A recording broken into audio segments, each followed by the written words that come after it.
From our 22 News Broadcast Center, this is 22 News in Focus. Welcome to 22 News in Focus. I'm Ciara Speller. Children are sometimes temporarily placed in foster care because their parents can't properly care for them at home. A Massachusetts Department of Children and Families, or DCF, report found at the end of fiscal year 2019, there were over 10,000 children in out-of-home placement in the state. The state first tries to place children with relatives, but when that's not an option, a child moves to foster care. Right now, Massachusetts needs safe and supportive foster homes from all diverse backgrounds. Today on 22 News in Focus, we'll be learning about the Gandara Center's intensive foster care program and what they're doing to help children and families in our region. Joining me now is Jade Rivera McFarlane, Vice President of Development and Community Relations for the Gandara Center. Jade, thanks for being here with us. Thank you for having me. So first, I want to ask you, what exactly is foster care? Well, foster care is a system that places children who may have experienced abuse or living in an unfit home environment in safe, therapeutic environments with different families that may be better off for them. And so how are children referred to the system? Generally through DCF, or Department of Children and Families. We also get referrals from DMH, or the Department of Mental Health, as well. And how does the Gandara intensive foster care program work? Well, essentially, we would get a referral from either DCF or DMH, and we take a look at the child's, history and their profile, and then look with the homes that we have available. And of course, you always want to make a good match with that home and that child. So we take a look to see what that child's needs may be physically or mentally, and then connect them with a home that will fit well for them. And I want to ask you, what qualifications are needed to be a foster parent? Of course. So you have to be 21 years of age or older. You have to have a GED or high school diploma or equivalent. And of course, you have to be physically and mentally well enough to take care of a child. And let's talk about the vetting process. How exactly are people vetted? Well, we have I would say not necessarily a huge process, but we do want to make sure that they're going into safe homes. So we do what's called a CORI report, or a criminal operations report, that they check into your whole criminal background if you should have one. There's also a SORI report, or a sex offender report, that they do as well. And that is for anyone who lives in the home that's 15 years of age or older, as well as anybody who's considered a frequent visitor. So they would ask you who those are. And those people are also, they take their fingerprints as well, so that they can make sure they kind of run it through an FBI database to be sure that everyone in that home is, fit, and that child is being put in a great environment. And can a potential parent be single, or is a household with two parents the preference?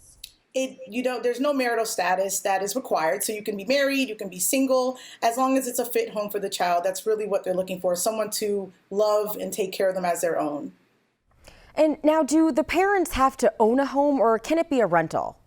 Absolutely not. We just want to make sure that they're able to take care of whatever home, whether it's a rental or owned home, that they're able to financially, and it's a good, safe environment for that child. So there's no specific on renting or owning. Anyone who has a home or an apartment can absolutely have a foster child. Okay, Jaden, moving now to this, what benefits do foster parents get? So foster parents actually make about $60 a day per child. In addition to that, they receive Christmas money, birthday money for each child, so that way they're able to get them gifts just like your own child. But they also receive money from Gandara's program as well for special things like, after school programs, extracurricular, dance, sports. So we give them, as well as they actually get a check quarterly from DCF for their clothing. So the children are taken care of, within your home. You get paid for it, of course, but we want to make sure that the child is taken care of when it comes to clothes and food and everything. So the foster parents are well taken care of as well. And what about the benefits that the children get, such as health care, educational programming, maybe mental health counseling? Of course. So most of the children, when they're taking into the DCF system, they are taken care of when it comes to their mental health. A lot of them do have a therapist that they see or a counselor that they see. So they usually receive mass health as well when they come into the system. So all of their medical bills are generally taken care of. If they're seeing a therapist, sometimes they have in-home therapy. Every child, of course, is different. So all of those things are taken care of. And that is all part of the vetting process and kind of selection process. When you have a child, you will kind of see what needs they have and if that fits into the type of child that will fit into your home. And lastly, Jade, just tell us about where you can find access to this information on your website. Absolutely. If you go to gandaracenter.org and you just go up to Become a Foster Parent, it's actually one of the main sliders on the main page. But if you go into the menu, click on Become a Foster Parent, and it has all of the qualifications that you'll have to do and a phone number that you can call so you can get started in the application process. All right, Jade, thank you so much. And we'll continue our conversation when we return. You're watching 22 News in Focus.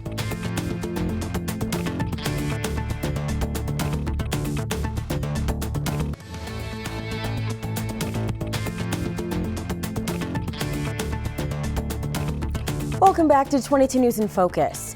Today we're talking about the Gandara Center Intensive Foster Care Program with Jade Rivera McFarland. Jade's the Vice President of Development and Community Relations for the Gandara Center. So Jade, we touched briefly on how a foster parent is vetted in the previous segment, but let's get into a little more detail. Just have you break down the process of becoming a foster parent, and first, how do you apply? Sure. Well, first you would reach out to our foster care program and give them a call, and there's an application that you fill out. Once you return the application back, they look through everything, and then you would go on to the next process in filling out the background check, of course. Once the background check is filled out, then you would go through, they would check your home and make sure all of the safety things are right there. And once that happens, then you would get your approval, and after that, then they would start to make placements. And now, what types of background checks are done? What are you really looking for? Sure. Well, you do a CORI report or a criminal offender report, as well as a SORI, which is a sex offender report. And then they take fingerprints. And all of these reports are done for anyone over the age of 15 in the home, as well as any frequent visitors. So if grandma comes and visits, a couple times a week, then they will check her as well. So they want to make sure everyone that is coming in contact with the child is safe. So they go through all of that. And then, of course, they also do like a home check and would go through all of those things as well. I want to move to this now. Is there a minimum income requirement for a potential foster parent? No, there's no minimum income at all, but what they want to make sure is that you have sufficient income to sustain the current living situation that you have. So if you have a home or an apartment, they want to make sure that you have enough money and you're making money to pay those bills as well as to pay your rent so that the child is in a stable environment. Because many times these children are coming from, unstable environments. We want to make sure they have everything in place and that it's a safe, stable place for them to live.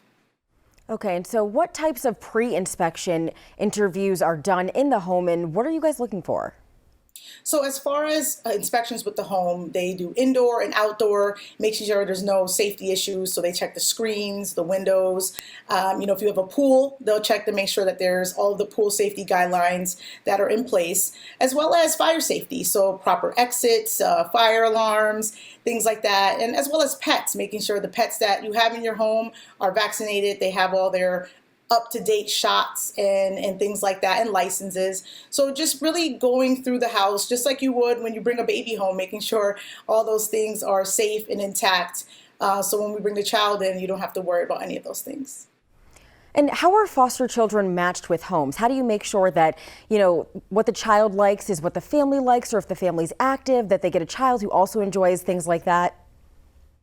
Absolutely. So that is very important. You want to have that match, just like, when you have anybody come into your family, you want to make sure that everyone gets along. So what they do is generally a foster parent, because they may have a child within a certain age, they generally will have an age match that they do. So anywhere between like 6 and 10 or 9 and 10-year-olds, male or female. So you kind of go through the chart of the foster parent and see what their normal matches or placements are. And then you would check, with the child and see, do they fit in that age group? Are they male or female? And also looking at the needs of the child. Some people may not have time to help a child that may have need a little bit more help, whether it's mentally or physically. So we make sure that the profiles for both the foster parent and the foster child match up so that it's a good placement. Okay, very important there. And what support does the Gandara Center provide for foster parents? Absolutely. Well, when you're starting out, before you even have a placement in your home, we actually do a 40-hour foster parent training so that you know the things to expect. You have certain things you're prepared to have a placement put into your home or a child put in your home. In addition to that, we have a 24/7 a helpline or support line. So if a foster parent, needs advice or just needs help or somebody to talk to, our caseworkers are there at any time of day, which is very special to the Gandara. That's what we call it, intensive foster care. It's not necessarily intensive because of the level of care, but really the intent on how much help we give the foster parents and children. So in addition to the child being seen once a week by their caseworker in the home, we also offer like a caseworker for the foster parents. So we come and visit them, make sure all of their needs are being met. If they have anything they want to talk about or work on, we work with them as well. So we want to make sure that everybody is happy, everyone is going well, and really working together to keep that child in a happy, safe environment. And are there any specific types of foster parents and homes that you're looking for, such as preferences of language, religion, or even ethnicity? Well, of course, we're always looking for all types of foster homes because there's all types of children out there that are really looking for a safe place to live. And one I know right now, after talking to our foster care program director, she said teenage girls are a huge need right now. There's a lot of teenage girls that need placement, and so we're looking for homes for them. In addition to LGBTQ plus youth, there is a large need for that. I mean, if you are, LGBTQ and you have that experience and you can help a child maybe that's going through that, that is very important, and we're seeing a lot of that right now too. But in addition, we just look for anyone. So if you are, a child from 9 to 10, then we want that as well. But right now we are really in need of placements for teenage girls as well as LGBTQ youth. That is very important and big right now. Okay. Thanks, Jade. And after a child is placed, what type of oversight is provided, such as regular inspections, interviewing the parents and the children? So the foster parent goes through, their licensing each year. So each year they will go in and do that safety check to make sure the house is all set. They even check your homeowner's insurance to make sure all of that is taken care of. And like I said, each week the child, it meets with their caseworker to make sure they're happy, and once a month or more if need be, the caseworker for the foster parent is there as well. So those safety checks are done yearly, and then I think every other year they do the CORE report. So they continue to do those criminal offense reports, those sex offender offense reports, and fingerprints in the licensing time every other year. So we keep up on all of that to make sure that the home remains safe for that child. And lastly, Jade, I want to ask you, does your program offer visitation with biological parents, or is that up to the courts? So it is really up to the courts and up to DCF. They handle majority of that, but the foster parents do help in, working with the child to take phone calls from their biological family or bringing them to visitations. They kind of handle that. A lot of the actual arrangements are done through the courts in DCF, but as a foster parent, there is some part of you kind of supporting that and bringing them to the actual visitation or letting them talk on the phone with them. All right, Jade Rivera McFarland with the Gandara Center, thank you. The COVID-19 pandemic has had an impact on the foster care system, and we'll find out how after the break. You're watching 22 News in Focus.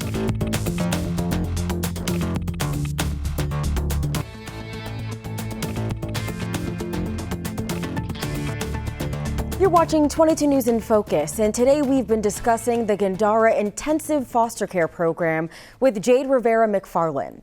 Jade is Vice President of Development and Community Relations for the Gandara Center.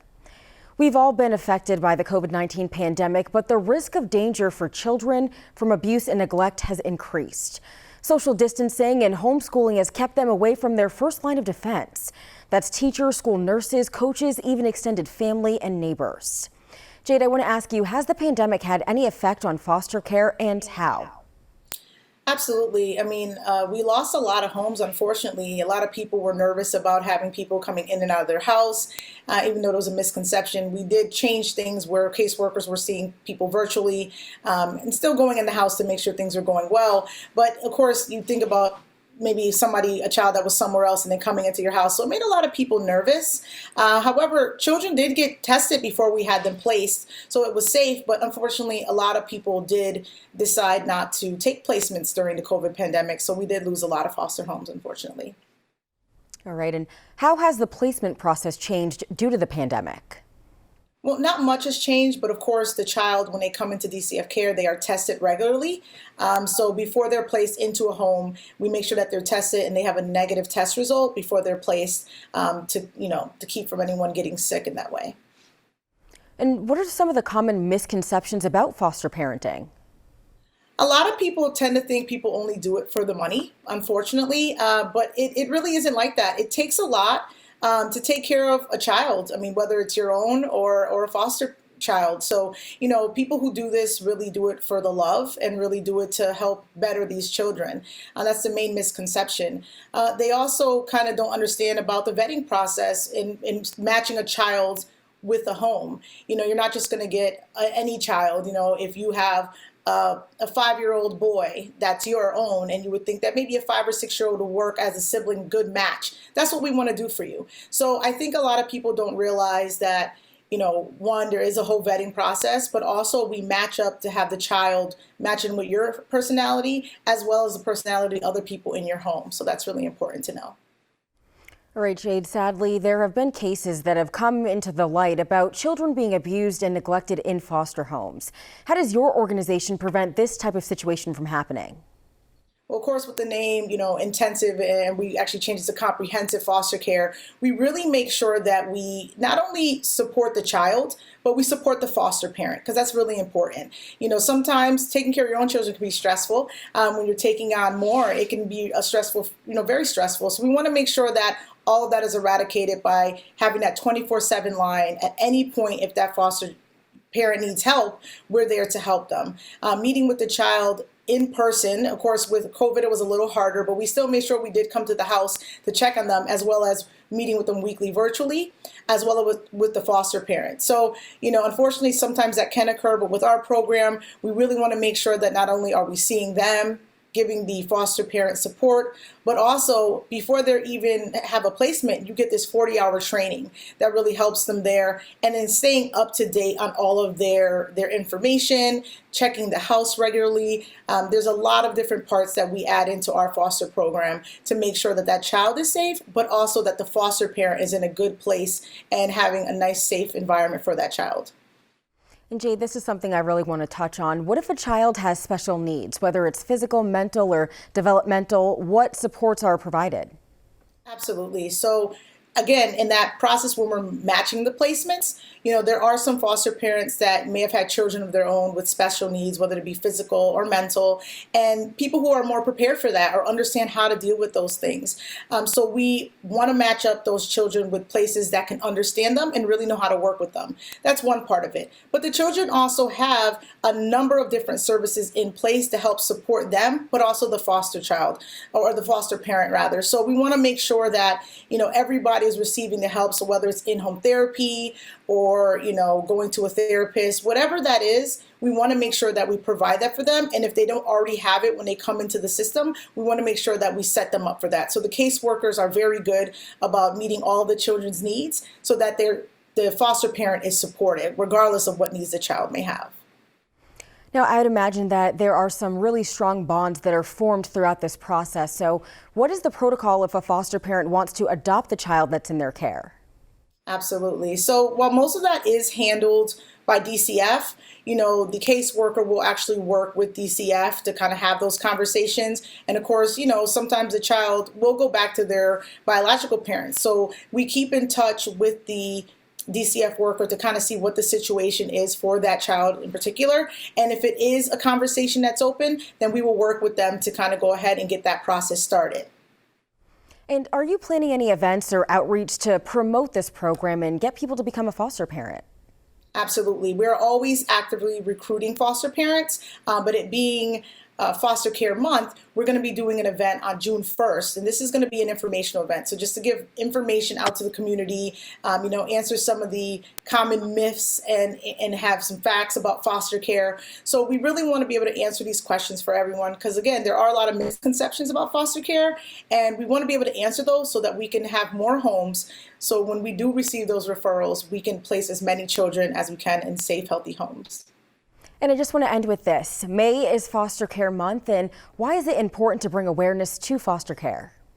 Well, it's important, like you said at the beginning, just in COVID alone, there were a number of children who were placed into foster care and needing homes. Whether they be, LGBTQ youth or teenage girls, there are a number of children every day that come into the system who need a home. And, we have a story of one girl who actually was placed into foster care, and now she works for us, and she's got her degree, she owns a home, and it shows that having a foster parent really, really helps take that child and turn their life around. And there's so many children with that story that we want to be able to place as many as we can. So during May, we want to bring attention to foster care and the awareness and how many children out there really need help. Very important and insightful information, Jade. Thank you. After the break, I'll have some final words. You're watching 22 News in Focus.